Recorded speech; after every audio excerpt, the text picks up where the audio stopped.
প্রাণ সংশয়ের আশঙ্কা মমতার। শনিবার বোমা ফাটানোর হুঁশিয়ারি শুভেন্দুর। রবিবার নাম না করে পাল্টা অভিযোগ মমতার। অভিষেক ও নিজের জীবন সংশয়ে ষড়যন্ত্র বলেই দাবি তৃণমূল নেত্রী।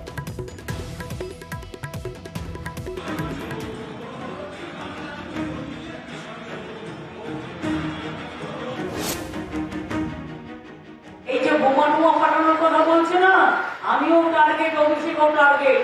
এরা আমাদের জীবন পর্যন্ত নিয়ে নিতে পারে, এত ডেঞ্জারাস এরা।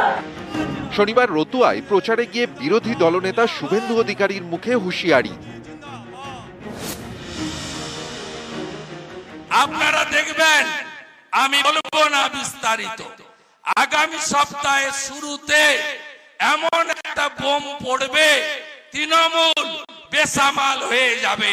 নিশ্চিন্ত থাকুন, তৃণমূল কুল কিরানা পাবে না, সেই ব্যবস্থার দিকে যাচ্ছে, অপেক্ষা করতে থাকুন।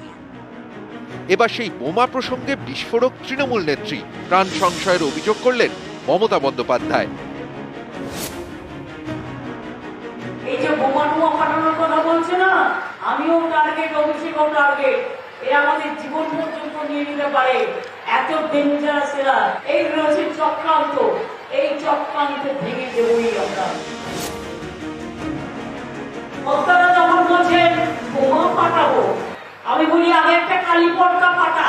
বোমা তো তোদের বিরুদ্ধে আমরা ফাটাবো। টাকা বাঁচাতে তৃণমূলের সব খেয়ে নে, এখন বিজেপিতে গেছি। কার বিরুদ্ধে বোমা বানাবি? সাজিয়ে গুজিয়ে বোমা ফাটালে জবাবটা হবে কালী পটকা দিয়ে, কারণ গুরুত্ব তোমাদের আমরা দিই না। নিউজ 18 বাংলা।